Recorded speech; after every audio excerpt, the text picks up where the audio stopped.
सूर्योदय होने तक की ही समय अवधि है हनुमान के पास।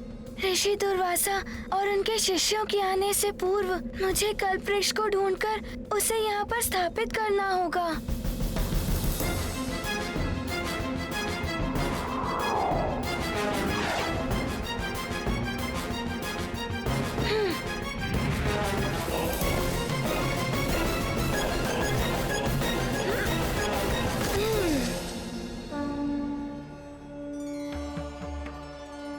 प्रणाम सूर्यदेव। कल्याण हो। गुरुदेव, आपका शिष्य हनुमान आपसे एक सहायता प्राप्त करने आया है। बोलो पुत्र। आप दिवस भर पृथ्वी पर होने वाली घटनाओं के साक्षी रहते हैं, किंतु क्या आप ये बता सकते हैं कि पृथ्वी पर किसी को कल्पवृक्ष अपने स्थान से हटाते हुए या कहीं ले जाते हुए आपने देखा है? नहीं पुत्र।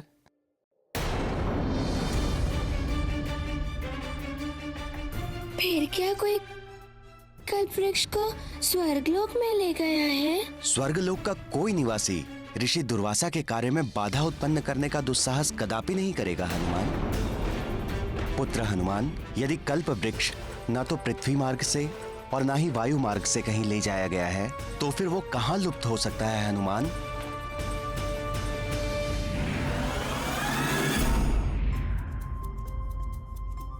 पाताल लोक। गुरुदेव, समझ गया। जिसने भी इस कल्पवृक्ष को अपने स्थान से हटाया है वो उसे अवश्य पाताल लोक ही ले गया होगा। हनुमान अभी पाताल लोक जाकर उस दिव्य कल्पवृक्ष को ढूंढ कर ले आएगा। धन्यवाद गुरुदेव, प्रणाम। रुको पुत्र।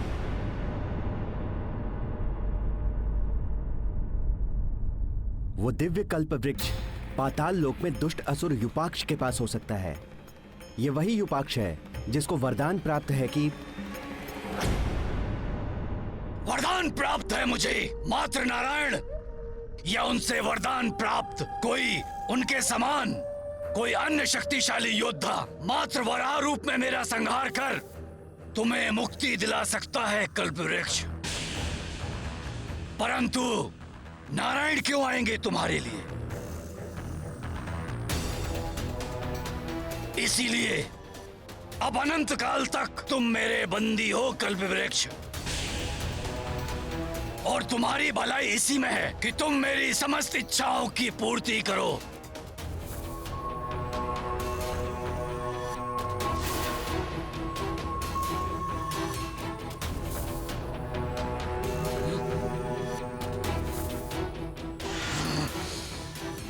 वराह रूप धारण करने के लिए तो मुझे प्रभु नारायण के पास जाकर उनसे वरदान प्राप्त करना होगा। सहस्त्रों वर्षों के कठिन तप के बाद प्रभु नारायण प्रसन्न होते हैं पुत्र।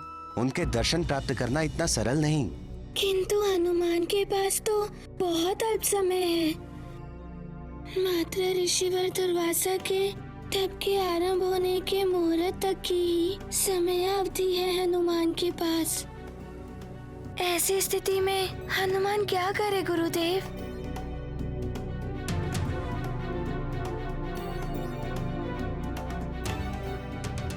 गुरुदेव, हनुमान के पास प्रभु श्री नारायण के पास जाने की और एक युक्ति सूझ रही है। सर्वप्रथम मुझे माता लक्ष्मी जी को प्रसन्न करना होगा। बिना किसी व्यवधान के करनी होगी, तभी वो पूर्ण होगी। और उसके लिए तुम्हें कमल, कमलगट्टा, शंख, कौड़ी, शहद, नारियल, पान,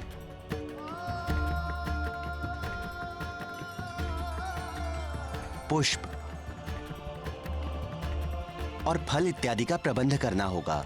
सच्चे हृदय और शुद्ध भावना से उनकी पूजा कर यह सब देवी माँ को समर्पित कर देना, तो वो अवश्य प्रसन्न होंगी।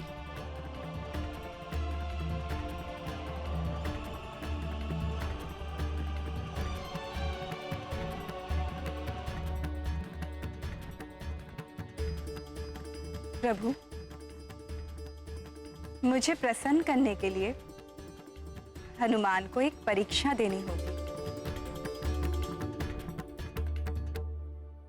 अब और परीक्षा मत लो युपाक्ष के संयम की।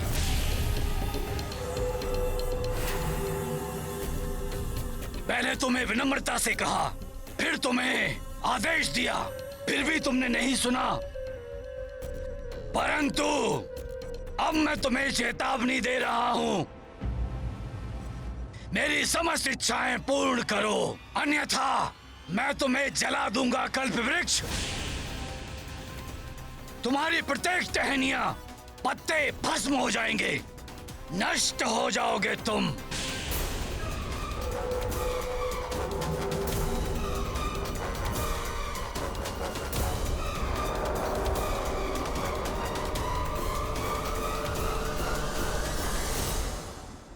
कल्प वृक्ष की रक्षा करने के लिए मुझे अति शीघ्र अपनी पूजा से माता लक्ष्मी जी को प्रसन्न करना होगा।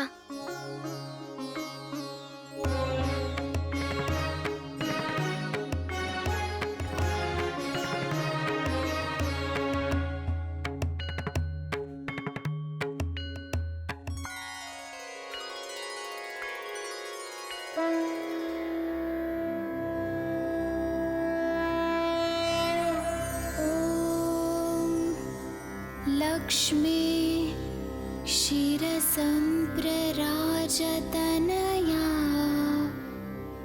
श्रीरंग धामेश्वरी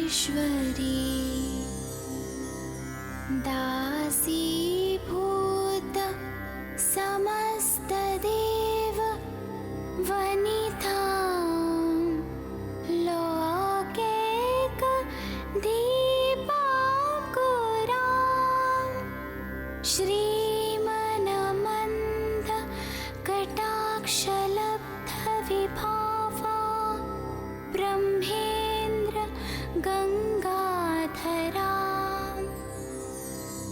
त्वां त्रैलोक्य कुटुम्बिनीं सरसिजां वन्दे मुकुन्द प्रियां वन्दे मुकुन्द प्रियां।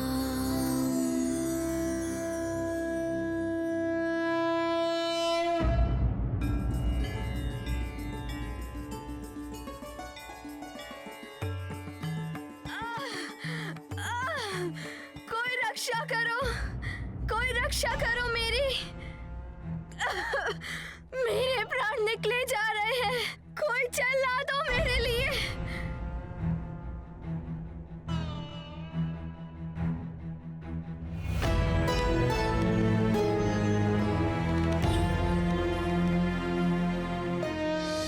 माता लक्ष्मी जी की पूजा विधि पूर्वक बिना किसी व्यवधान के करनी होगी, तभी वो पूर्ण होगी।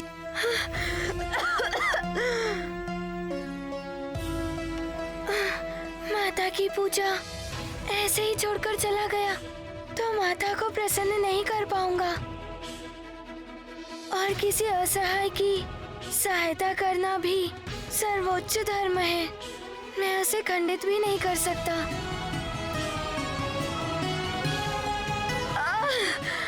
कोई जल दे दो मुझे।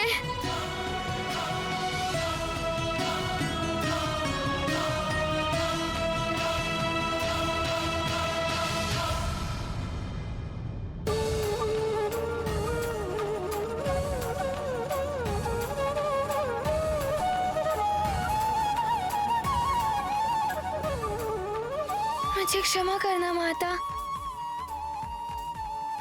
कोई जल दे दो मुझे, कोई जल दे दो। लीजिए माता, जल लीजिए, पीजिए।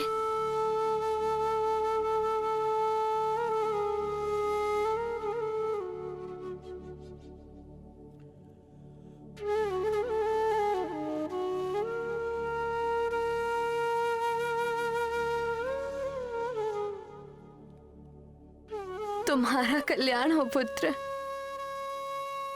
तुमने जल देकर मेरे प्राण रक्षित किए। मैं इसी मंदिर में रहकर इनकी सेवा करती हूँ। बहुत दिनों से यहाँ कोई नहीं आया, इसलिए ना मुझे भोजन मिला ना जल, और मेरी अवस्था ऐसी हो गई। माता, मैंने ऊपर मंदिर में भोजन आदि एकत्रित कर रखा है, आप चलिए और इनका आहार कीजिए। आइए माता, मैं आपको ले चलता हूँ।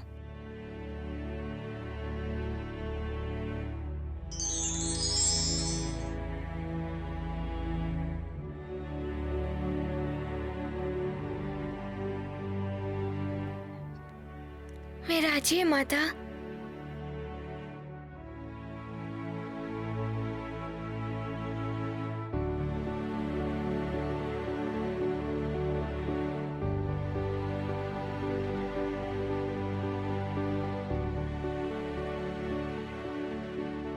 ये लीजिए माता, भोजन ग्रहण करना आरंभ कीजिए।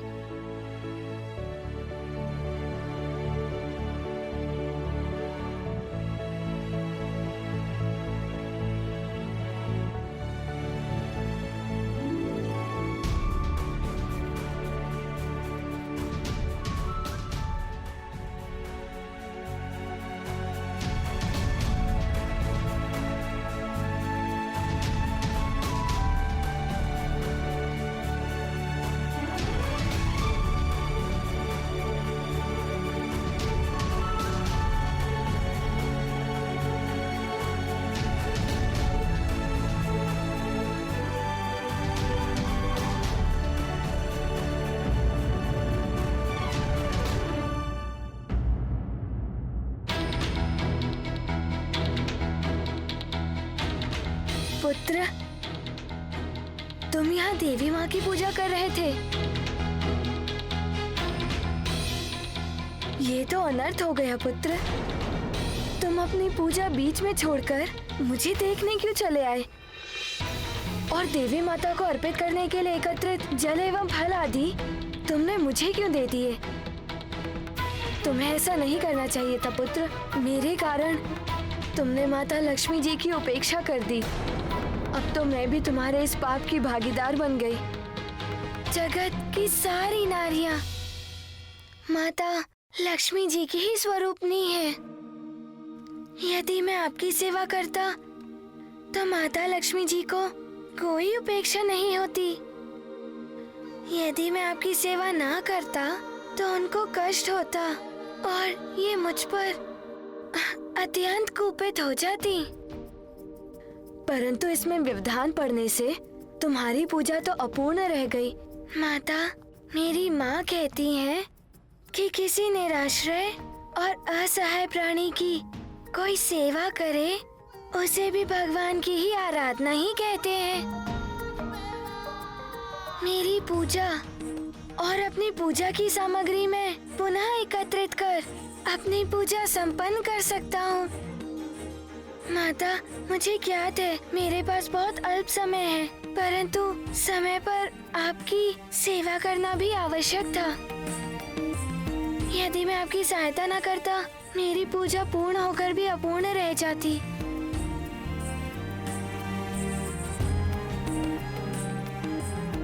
पुत्र हनुमान, तुम धन्य हो। तुम्हारी पूजा सफलतापूर्वक संपन्न हुई है। क्या कह रही है माता? हाँ पुत्र, मेरी पूजा का अर्थ केवल मेरी आरती करना नहीं है। उसका अर्थ है मेरे प्रत्येक रूप का सम्मान करना, सर्व जीवन की सेवा करना, सबके दुख हरने की चेष्टा करना। तुमने सही अर्थों में मेरी पूजा का मर्म समझकर मेरी अर्चना की है।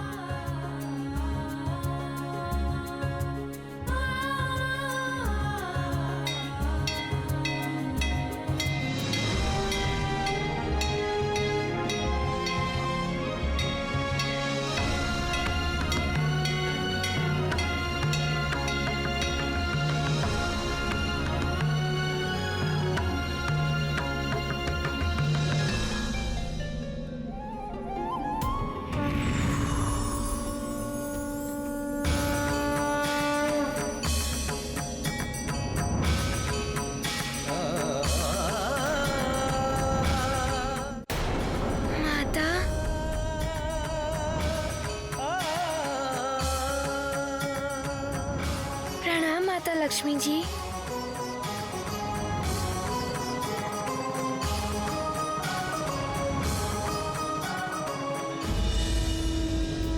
हनुमान ने जो किया वो किसी भी मनुष्य द्वारा किया जाने वाला सर्वोत्तम कृत्य है। अपनी पूजा पूर्ण करने के लिए उन्होंने निरीह निराश्रय प्राणी के जीवन का तिरस्कार नहीं किया, अपितु वरण किया।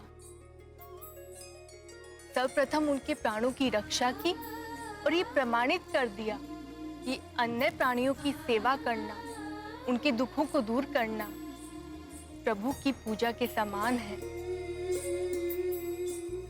हनुमान की ये मान्यता भी पूर्णतः सत्य है कि प्रत्येक नारी में लक्ष्मी, पार्वती एवं सरस्वती त्रिदेवियों के रूप का अंश छिपा होता है।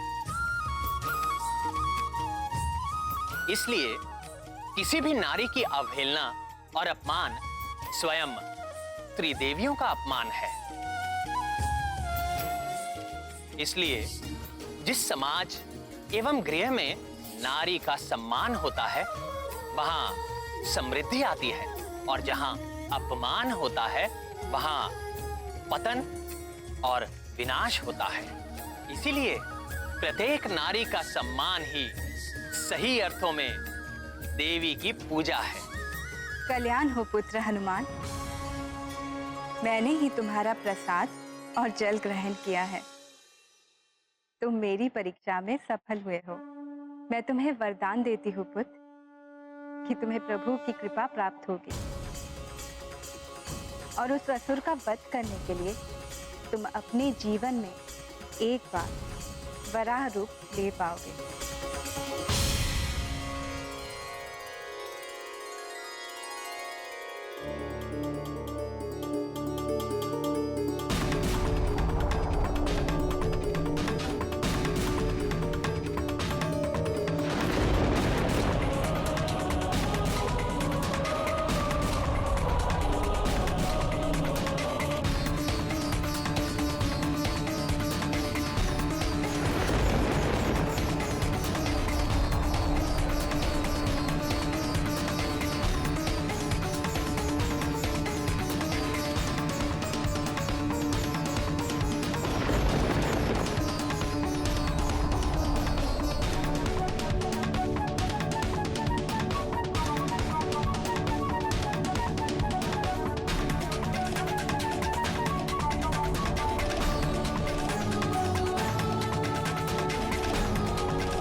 धन्यवाद माता, प्रणाम।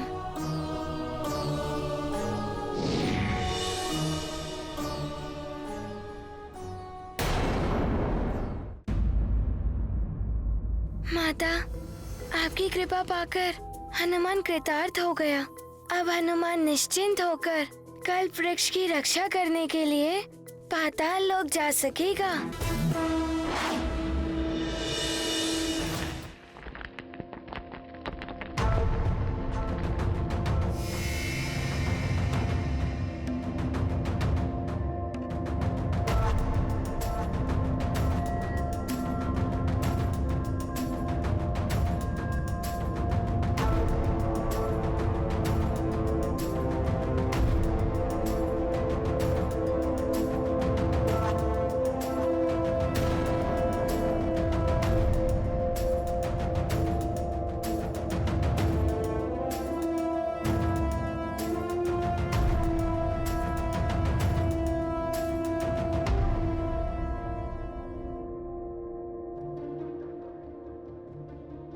इस अनंत अंधकार और इस गुफा के अनेकों द्वार और अनेकों गुफा द्वारों के मध्य हनुमान को कुछ नहीं सूझ रहा कि दिव्य कल्प वृक्ष कहाँ है।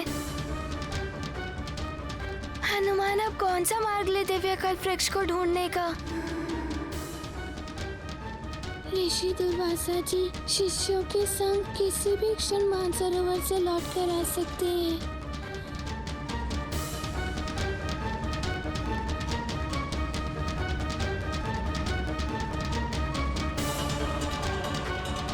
किंतु अभी तक कल्प वृक्ष मिला नहीं है। क्या करूं मैं? ये कल्प वृक्ष दिव्यता खो चुका है अपनी, सूख कर निर्जीव हो गया है ये। अब ये मेरे किसी लाभ का नहीं, किसी को कुछ नहीं दे सकता ये। तुम इसे शीघ्र ही जलाने की व्यवस्था करो।